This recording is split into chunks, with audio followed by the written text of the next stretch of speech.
Oh, objective no mask. No, I think as Israel strikes, yes, if there's a humanitarian disaster or not. Well, that war, They're you starting know, to make I know. look They're in starting war, to- the dictionary after Starting to war, see mass privation of That's my civilian point. suffering. I hope they're not making too big a deal out of it. Well, that's Okay, you so and I come in. I understand that we finished about the first mission in Haimer in the Parak. We did do the first mission. Yes. Okay. we haven't So finished. to begin, Haimer is if I remember correctly, a little bit about Kiddushin, Shlichus, sending a messenger, Tanai, condition, and then at the end of Haimer, if I remember correctly, we get into what's called Yuchsin. Yuchsin is sort of determining who comes where, who's Jewish, who's not Jewish, what makes you part of which tribe, etc. And we'll get to that later in the parak, and then that takes us into the last parak of the Masechta, which is Asar Yuchsin, which talks about Yuchsin extensively. Yuchsin is basically lineage. Okay. I think we'll begin by reviewing the Mishnah quickly, and then we'll take it from there. The first scenario is where this is typically called Aniyah Mahabech B'Charora. We'll discuss, that'll be the first discussion of today. What happened was, what's Aniyah Mahabech B'Charora? Somebody was, he was in the mine and he was digging out for the gold, and you came along and you plucked out the gold before he had a chance to. So he never really, it wasn't really his, it was a public mine, let's say. And the classical example of Ani Mahabach B'Charora could be as a guy was on the tree, he was knocking down the stuff, and he didn't yet acquire them because he didn't pick them up, and you came along and picked up all the things he knocked off. So something similar happened here. Somebody sent you to be a messenger to marry off this woman, and you looked into the woman, you're like, well, he could make for me, and that's what the man did. He married her himself. And the halacha is Mekadeshes L'Sheni. That is, There's a friend for you. technically speaking, that is a legal Kiddushin. Whether that is a recommended practice or not, that we'll have to get to in the Gemara. And then we have two other interesting scenarios. A man marries a woman. Two scenarios of marrying a woman after 30 days. First scenario is, he said, here's the Kiddushin, and in 30 days, we should be married. And the second scenario is where he said, I'm giving you the Kiddushin now, and the Kiddushin should work now, but only after 30 days. So in one place, he's sort of hanging the Kiddushin until 30 days later, in which case, if somebody else comes ahead and marries her before the 30 days, the Kiddushin is valid. That second person's Kiddushin is valid. What happens after 30 days? Someone will have to talk about it in the Gemara. In other words, the first 30 days, she's not married at all. The second person's Kiddushin is valid. What happens after 30 days? Does that constitute a withdrawal from the first Kiddushin?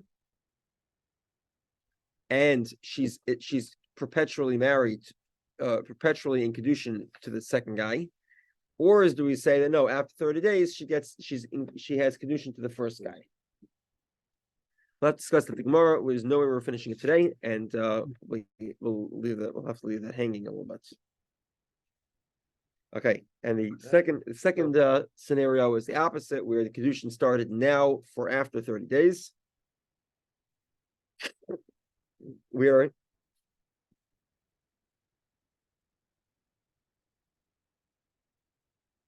If the guy said the Kiddushin works now and after 30 days, so then the second Kiddushin is not valid.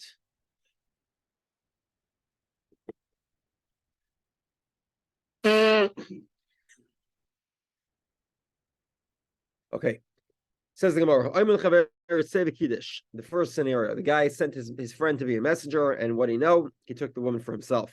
Tana, we learned what he did was technically speaking legally valid. However, he's sort of a Ramai. A Ramai is a trickster. He's committed fraud. Not the fraud, not the type of fraud that's a crime, but he's a fraudulent type of fellow. What do they say? Sneaky. The Tani halach nami, the Tani halach bar mois. And our Mishnah doesn't disagree. When our Mishnah talks about the guy who went and married the woman his friend chose, that also means he went with sneakiness to get the woman. Okay. Simple question. First mission of this parak is somebody who says to his friend. Now, clearly his friend is acting in what capacity? Capacity of a shliach, a messenger. And yet in the second parak, the Mishnah talks about ha'omer l'shluchai. Why is there a difference? Sometimes the word shliach is used, which is the legal term, and sometimes the word chavera is used, which is a common thing to do. Right. Now, the Gemara presumes here that a shliach is an appointed messenger. A friend is sort of more of a casual messenger. So he heard his friend is going to a certain city, and he knows a certain woman he chose out in that city. He says, by the way, if you happen to see her, offer her Kiddushin on my behalf. It's a heck of a way to offer Kiddushin. Yeah. Way. Yeah. Okay, so the Gemara says, there's a Kiddush in each one. Okay, let's explain. Over here, there's a Kiddush.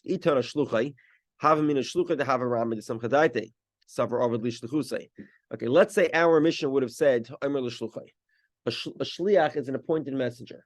So he told this guy, go to this specific city, you'll find this specific woman, I'd like to marry her, go give her Kiddushin on my behalf. And then he went ahead and took the woman for himself. So in that case, that guy is much more of a thief because he was relying on him, he was being relied upon to provide the Kiddushin to that woman. However, in the scenario of our Mishnah, what's the scenario? He said to his friend, you happen to be going to London. If you happen to see this woman, I'd like to marry her, offer her Kiddushin. Maybe if his friend offers that woman Kiddushin, it's less of a thievery because he wasn't relying on his friends. Mm-hmm. So therefore, that's why our Mishnah prefers Chavera, his friend, that even in that scenario, there is sort of a sneakery, but for the guy to offer Kiddushin to the woman he was supposed to provide Kiddushin on somebody else's behalf. We're on 59A, Rabbi? 59A, third line. So the Kiddushin is valid in all the cases. Kiddushin is valid, but in both cases, he's a thief. But whatever, not a thief, he's a sneak. A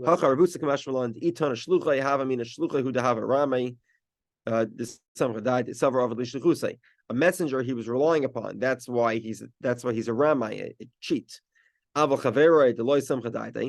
a friend of his that he wasn't relying necessarily upon him, maybe he shouldn't be considered a sneak. So therefore, the Mishnah has to say both scenarios. The Mishnah prefers a scenario of Chavera, his friend. Even his friend is considered a sneak. In the Mishnah, in the previous parak, there's also a Chiddush. Okay, what's the scenario there? The scenario is he told his friend, go to London and give Kiddushin to Sprinz. And what happened? He went to Manchester and he found Sprinz in Manchester. What's the halacha? If he gave the Kiddushin in Manchester, it's not valid. Except according to Rabbi Dovid says Mara Makom Bulay. Right, Mara Makom Bulay means it's just a reference point. You don't actually have to give the Kiddushin in London, but the mainstream opinion is that you actually do have to give the Kiddushin in London. So what? Okay, the Itana Amel Chaveri have mina Chaveri who did kitchen Makamacher and in Kiddushin. The Savale Torah. In other words, so in that scenario, if the Mishnah would have preferred a friend is a casual messenger. If you happen to chance upon her, give her the Kiddushin. In that case, he never expected to see his friend in Manchester. And that's why he never met his friend a shliach in Manchester, only in London. But when he appoints a messenger, he pays for the guy's ticket. He tells him go to London. And the guy hears the woman went to Manchester. So what does he do? He travels to Manchester, and the Kiddushin should be valid even in Manchester. He's an appointed shliach. The guy told him give her Kiddushin in London. So maybe the point of London versus Manchester isn't so important. Maybe the location isn't as important. Kamash Milan, in both scenarios, whether it was a friend or whether it was a messenger. In both scenarios, the location is critical. If you do not give the Kiddushin in the correct location, the specified location, the Kiddushin is not valid. But that's what the Mishnah preferred in that scenario to talk about a shliach, an appointed messenger, as opposed to a friend who's a casual messenger. By the way, the halachic significance of the two shluchim are identical. It just happens to be it's a different format. Mhm. Okay. Ravin Chasida Ozla Kedusha Itza Lebrayim. Ravin went on his way to find a woman to marry his son. What happens? Kitchlan Avshay. He went ahead and chose the woman to marry for himself. He wanted to marry the woman himself. Okay, so the Gemara says, "Vatanya mash osli al shnog by minigramois." Hold on, how could Ravin take his son, basically his son's potential spouse? He chose for himself. What about the fact that the mission the Gemara teaches that's a sneak? So the Gemara says, "Lo yavu aniele." They would not. They weren't. In other words, they didn't agree for this woman to marry Ravin's son. So Ravin married her himself. The Gemara says he should have at least let his son know that the woman doesn't want him. So the Gemara says, "Savar ad haki v'haki as in achrona mekachela." This is a concept you find very often in Shas, which is that in Talmud that he was concerned that maybe somebody else would choose to marry her, and therefore he was entitled to act immediately to marry her himself, and not to let his son know and then come back and marry her.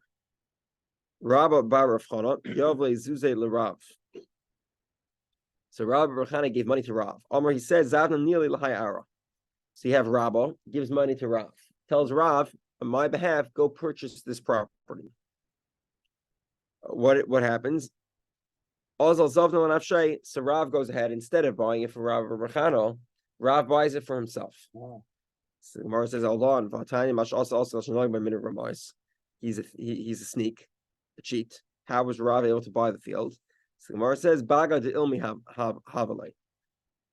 It was this property, apparently it was a swamp, but that's besides the point. The point is that it was controlled by these wealthy, powerful people. And you couldn't just buy a property. They didn't just sell to anybody. They only sold if they knew you. And they didn't know Rav Rechana, but they did know Rav. So they were willing to sell to Rav Rechana. The Rav Nehigi Be covered, Rav they honored. They didn't respect Rabbah and they wouldn't have sold it to him. So Gemara says Rav should have told Rabbah that they don't want to sell him the field before he purchased it himself. So Gemara says he was concerned that somebody else would come along and purchase the field. So therefore he acted immediately. Then we have an interesting story here. Rav Gidl have a mahapach by Hiara. So Rav Gidl was doing research. He was preparing to close a certain property. Also, Reb Abba, Zavna, Reb Abba came along and he bought the field. So also Rav Gidl, Kibbutz Rav Zera. So Rav Gidl went ahead and complained about Reb Abba's action to Rav Zera.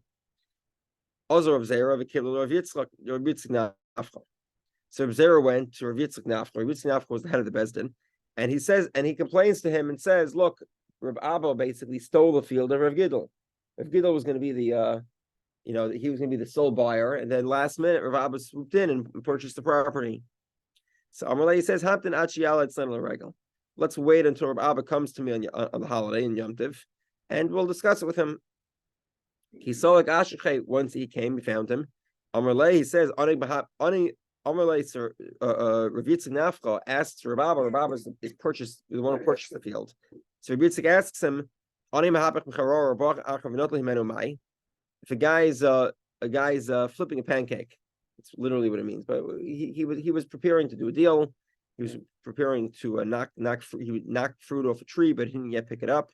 And somebody goes ahead and picks it up. So Maya, what's the story? Amalei Nikra Rasha, he's considered wicked. So he says to him, hold on. See, in other words, Reb Abba knew the law. He knew that what he did was considered wicked. Mm-hmm. So he says to him, Velamar my time hachi. If that's the case, then why did you buy the land that Rav Gidl was about to purchase? So Amrullah, he says, Lo Havidana, I never knew it. So the Gemara, he says, so Rav Yitzchak Nafcha proposes to him, he says, okay, Hashtanami Nes V'nil Mara. Okay, so you didn't know, then at least now pass on the deal to Rav Gidl. Sell it along to Rav Gidl. Amrullah, he says to him, Zvuni Lo Mizavnina Lo. I'm not able to sell it to him. The Ara Kamaisahi, V'loy Misam Milsa. This is an interesting concept, and some people practice this today as well. Their first property, they don't sell. It's the first piece of property that Rav Abba bought, and he said it's not a good sign to sell it. And so it's a debate in the Paiskim whether this applies to a house or only the first business property. But regardless, people do have such a custom. Their first business property they don't sell. Okay,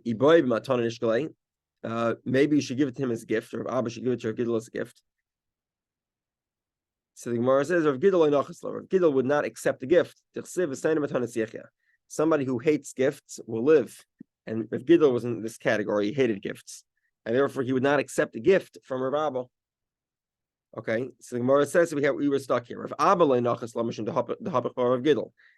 Rav Abba felt it was inappropriate for him to continue using the land, because in truth, the manner in which he acquired it was sort of a wicked way. He didn't actually realize what he was doing, but he recognized that had he realized, he would have been wrong, so he refused to use the property.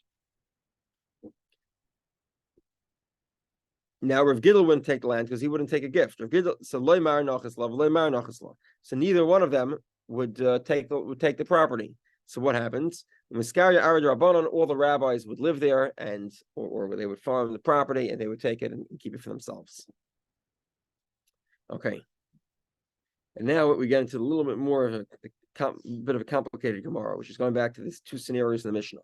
The first scenario was where he says to the guy, the man says to the woman, I'm giving you Kiddushin, and they should take effect after 30 days. Okay. Now what happens? So somebody comes along during the 30 days and gives her Kiddushin. We say that second Kiddushin is valid. And we'll explain the details of that momentarily. But for now, we have a different question. Good morning. Nobody else came within 30 days. Mahu, what's the story? So Rav and Shmuel both say after 30 days, the first guy's Kiddushin is valid. In other words, effectively what they're saying is this type of Kiddushin is a valid construct of Kiddushin. You can give a Kiddushin that should only be validated after 30 days. And after 30 days, the Kiddushin is valid. But moreover, Post-dated Kiddushin. Yeah, exactly. What? A post-dated Kiddushin. But it's even worse than a post-dated Kiddushin. So what's the next line? Even though the money was consumed. So it was a post-dated Kiddushin, but she cashed the check right away and she used all the money. My time up. Why is this?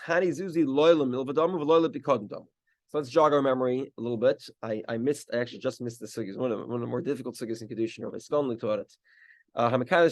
What's the story? Two scenarios. Number one scenario where the woman borrows money from the man.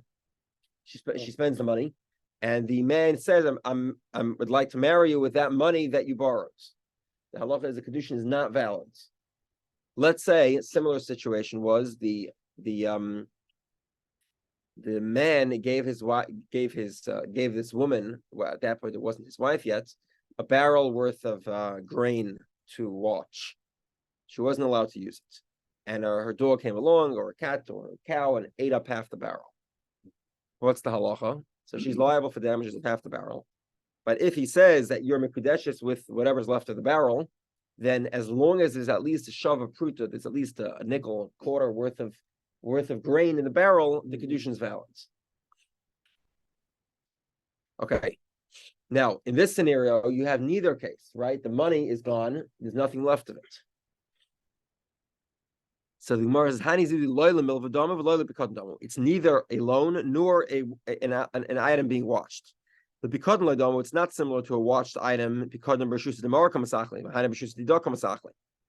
When the husband gives his wife a barrel of grain, she has no right to use it. It's the husband's grain. It's in the husband's domain. However, over here, to the contrary, he gave it to her for Kiddushin. She's allowed to use it. So it's not similar to Bikadon. In other words, there's no requirement that a single coin be left, a single quarter worth of that original money be still extant. Okay, it's not comparable to a loan either. Why? Milva is a loan is supposed to be spent, and the value of the loan is owed. This wasn't given as a loan; it was given for Kiddushin money, and therefore she's allowed to spend it, and the Kiddushin is valid after 30 days. Nobody else came along, but what happened was she changes her mind. So the guy gives her Kiddushin after 30 days. In the middle of the 30 days, she decides, you know what? I don't like the Kiddushin. I reject the Kiddushin. Mahu, what's the story? So this is one of these is in the yeshivas, they spend a lot of time in this Gemara. Rabbi Yochanan says Chazera, she could change her mind. Why is this? Osi Dibur Mevatal Dibur. Her words in which she accepted Kiddushin after 30 days can be nullified, invalidated by her second word, which is I reject the Kiddushin. So therefore, she's able to reject it. Shlakash says she cannot change her mind. She can't just change her mind. She agreed to Kiddushin after 30 days. She took the money. Even though it's only valid after 30 days, she can't change her mind inside those 30 days. And now the fundamental question here is, can a guy change his mind? The guy makes a commitment and then he wants to invalidate it. Is that permitted? It's a fundamental question, it's not whether it's permitted or not. It's not the question. The real question is whether there is a legal authority to, roll over what you previously said. Does the second statement have any legal authority once he's already made a first committing statement? And now the Gemara sort of goes everywhere to search for an answer to this question. If a guy makes an initial statement and then rejects the statement, is that rejection legally binding? Does it have legal authority? So here Rabbi Yochanan, who says that it does have authority, asks a question to Rish Lakish, who rejects the notion of authority to his second statement. Okay, what's the story?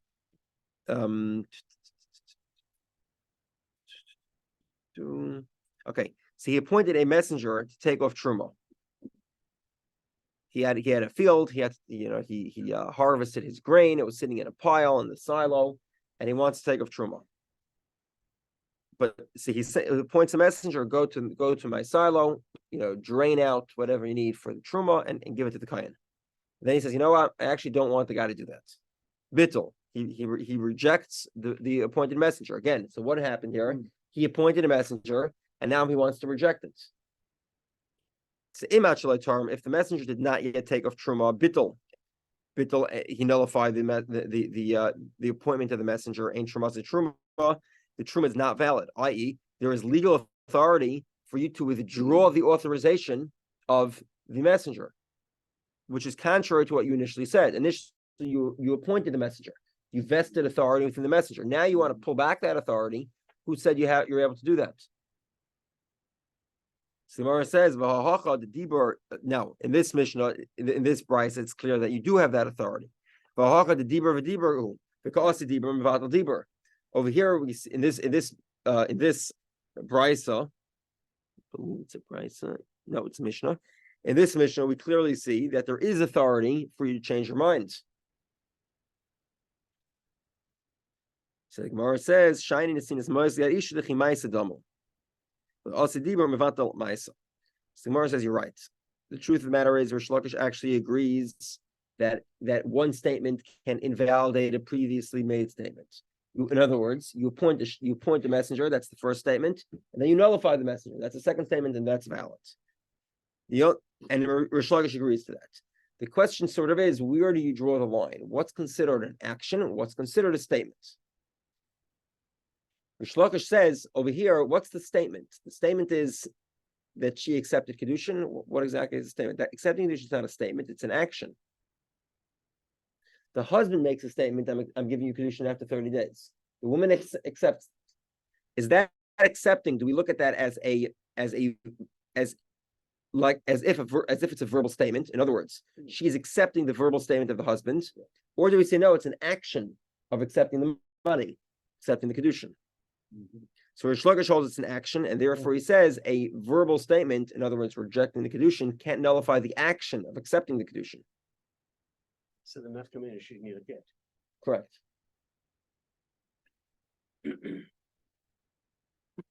So sort of Rish Lakish has a more expansive definition of quote unquote what's an action. Okay. Esvei. Gemara is another question. A guy sends a divorce with a messenger.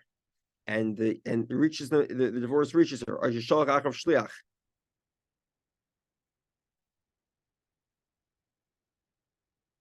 Okay. Anyway, basically either a message gets to the messenger or another messenger is sent, and he bears the tidings of Amar lo getchen the husband has invalidated the divorce. Hold on a second.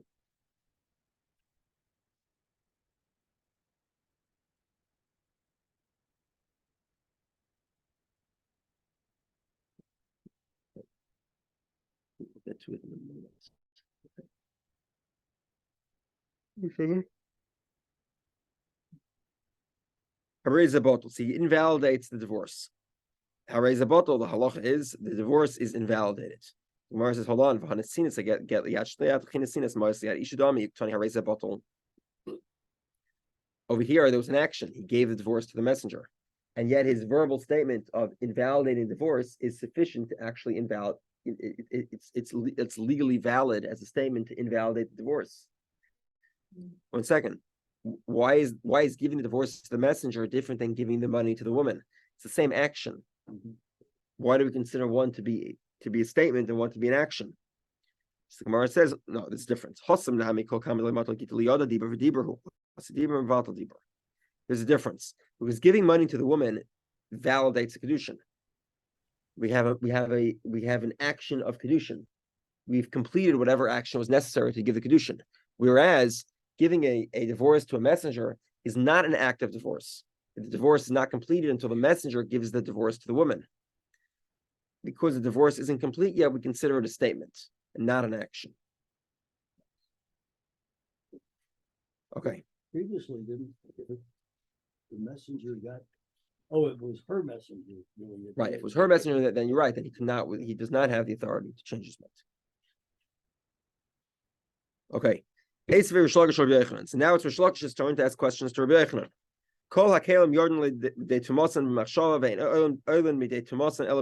Okay, so basically, this is the scenario. A guy has I think of a good example here. 59b. About to turn the page. Give me a second to think of an example. You have let's say a table, let's say a wooden table. And presumably if it's an outdoor table, let's say it's not going to be finished as well. They won't plane it as much. They won't sand it down to make it perfect. If it's an indoor table, there'll be 7 glazes of paint on top, right? And on a high level paint, a high level professional job, it's going to be 7 glazes of paint, maybe even more than 7 glazes. So the guy's in the middle of painting the table. He says, you know what? 3 glazes of paint, it's done. I'm selling it. He puts it. He goes to the showroom, calls it the showroom. Here's the table. You can go ahead and sell it. Now, technically speaking, that wasn't what initially he planned on doing. Initially, he planned on doing this high-end piece of furniture. He planned on doing 7 glazes of paint. Or maybe he was going to plane it 8 times instead of 6 times with the finer and finer sandpaper. So the halacha is that now, when does an item become susceptible to receive tumah? So he starts with the table. A table is raw wood, right? He started with wood from the hardware store. Wood from the hardware store is ain't a makabel tumah. It does not receive tumah. It's a raw product. Right. Then he starts planing it, right? He starts sanding it. He starts, sanding down the edges and making them neat, and making molding down the edges. So it's still raw, even though it's more finished, and maybe somebody would use the table at that point, but it's still, the guy plans on selling the high-end table. It's not finished yet. It's still considered raw. It does not receive tumah. Once the guy thinks in his mind, I'm sending you to the showroom tomorrow. It's enough. 3 glazes of paint, we're done. In that case, boom. If somebody touches it, it's susceptible for tumah. It becomes tummy. However, so as I'm sure some of you know, when you make these fancy tables, not only do you do 8 glazes of paint, but between the paint, you actually sand it down with finer and finer levels of paper. I didn't know that. You have to make sure the paint settles smoothly. Before you can the item shines so much, it's literally a mirror.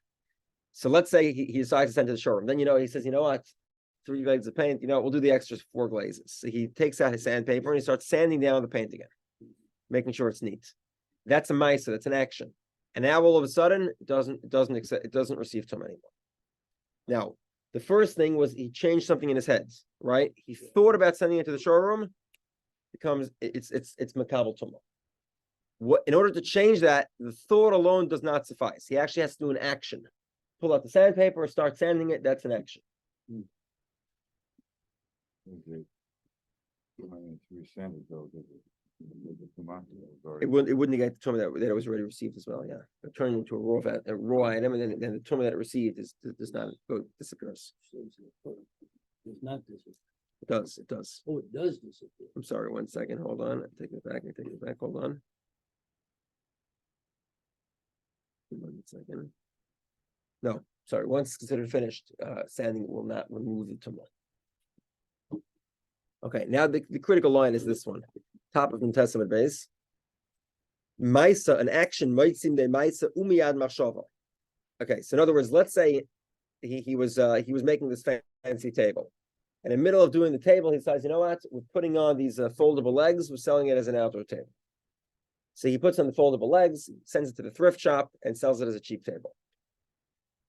That's an action. Then he decides, you know what, maybe we'll do this as a high-end table, and he takes off the foldable legs. That's also an action. And now what happens? It's no longer susceptible to receive tumah. And now you would have to wait until it's finished again. Just to change something. Just put the legs in. Because you did an action. So an action changes both the thought to send it to the showroom, and an action, in other words, removing the foldable legs, also removes the action of putting on the foldable legs. Okay. But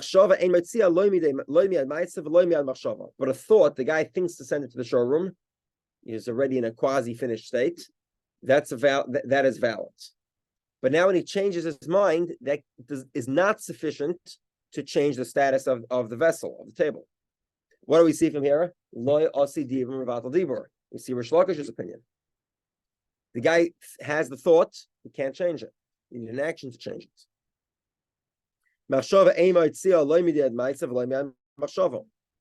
Okay, the fact that a thought can't change an action, in other words, he puts the foldable legs on the table, and then he thinks, you know what, I'm going to take it off tomorrow, I'm going to make it nice. Everyone understands that a thought can't change an action. But why can't a thought remove a thought? The guy thought to sell it in the showroom in its quasi-finished state, and now his change of mind without doing anything should also suffice to remove from that status. Why is it different? So the Gemara says, well, tumah is different. Shiny mashava, the tumah, the chimai sadami. A thought with regard to tumah is considered an action. Why is this? Without going into too much detail here, but very briefly, a fruit is not susceptible to receive tumah until it becomes wet. What does it mean it becomes wet? It has to be intentionally wet. You don't actually have to make it wet. As long as you intended that it should be wet, that suffices. So, for example, you realize that it was outside in a crate, and the water, the gutter, went rolling right over it. You think, oh wow, you know what? I won't have to wash it tomorrow. That's so good. That's so good. Perfect. That's all you need to do. Now, all of a sudden, if a person, if a tummy person touches it, it becomes tummy. Similarly, let's say it's still in the field and it rains, and you're happy. Oh well, maybe it'll be easier. I won't have to wash it. That alone suffices. But moreover, the critical point is the Torah considers this an action. You didn't do any action. All you did was the thought that you wanted it to get wet. Right.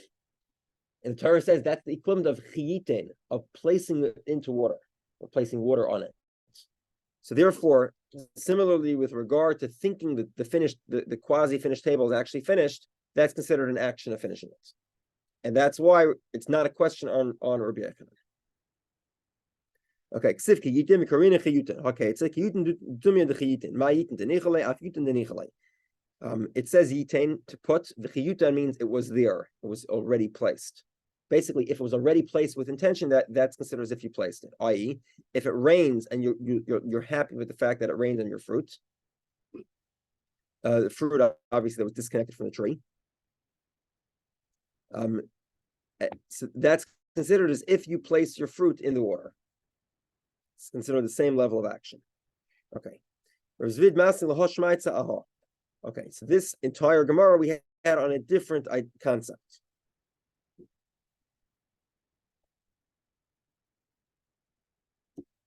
Okay, 1 second here. Now, the first question was the guy.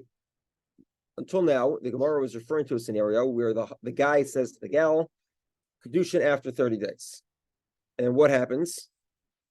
30 days pass, but within the 30 days, she decides to change her mind. The question is that valid or not?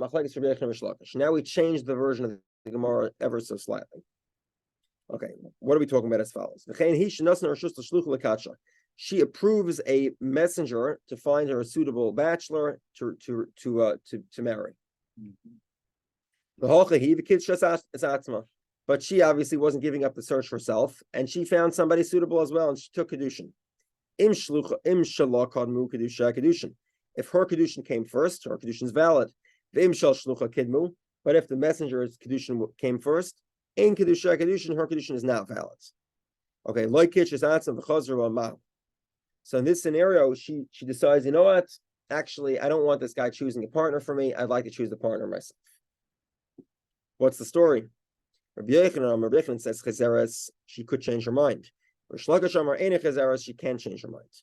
Rabbi Yochanan Amar Chezeres, Asi Dibur Mevatel Dibur. Rabbi Yochanan says she could change her mind because the initial appointment is a verbal statement to appoint a shliach, and now there's a verbal withdrawal. I don't want a shliach. I don't want a messenger. That's fine. Similar to Rish Lakish, similar to Rabbi Yochanan that we saw previously. Rish Lakish Amar Eine Chezeres, the Asi Dibur Mevatel Dibur.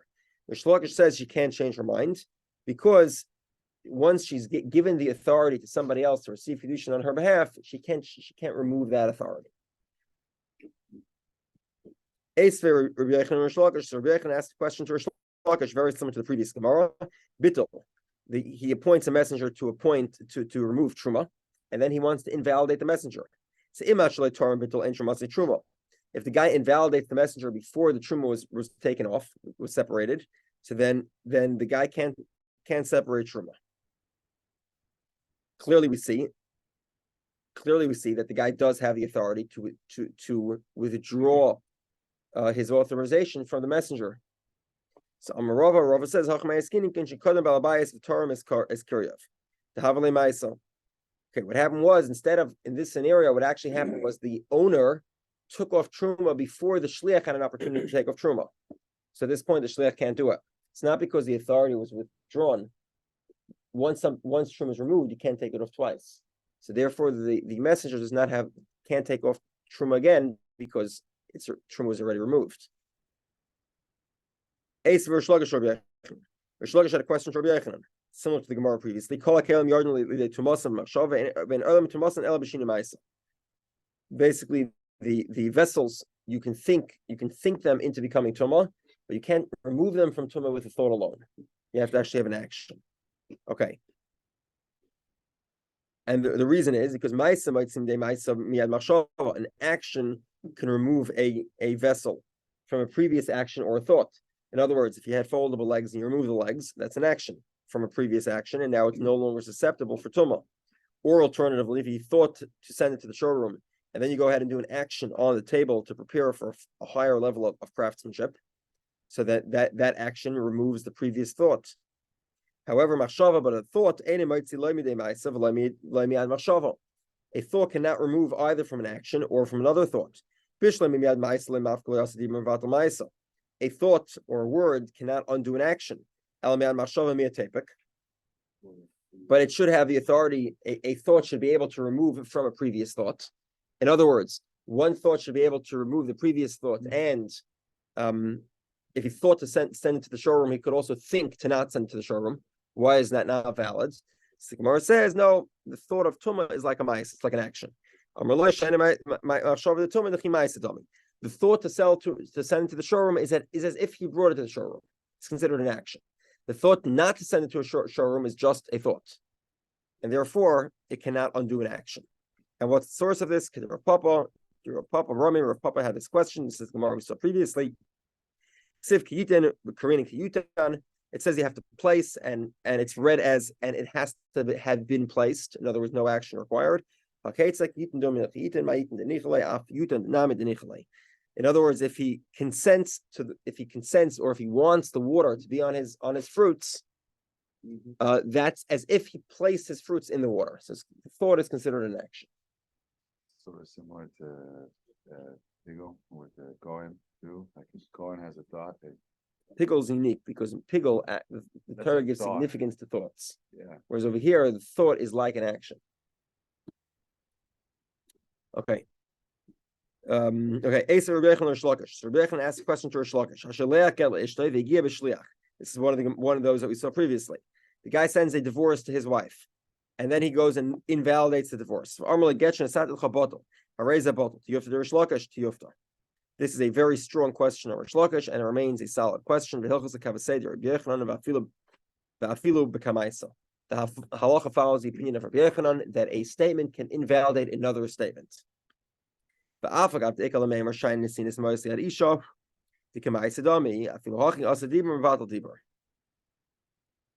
Even though there's room to argue that the truth of the matter is that a woman receiving a divorce, when her husband makes the statement, the Kiddushin should be after 30 days, it's really an action. It's an action of receiving a divorce. But Rabbi Yechanan considers it the statement. Which statement? The husband's statement. The Kiddushin after 30 days. In other words, it's as if she accepts that statement verbally. It's as if she verbalized what her husband's statement was. And still, the halacha follows Rabbi Yechanan. The Gemara says, Kasha hilchasa hilchasa. There's a problem here. We're saying hilchasa Rabbi Yechanan. The halacha follows Rabbi Yechanan. The kaimelon hilchasa Rabbi Nachman. However, the general rule is the halacha follows the opinion of Rabbi Nachman. The Ibaylahu, we had a question. Mahu sheyachser v'yigarash by.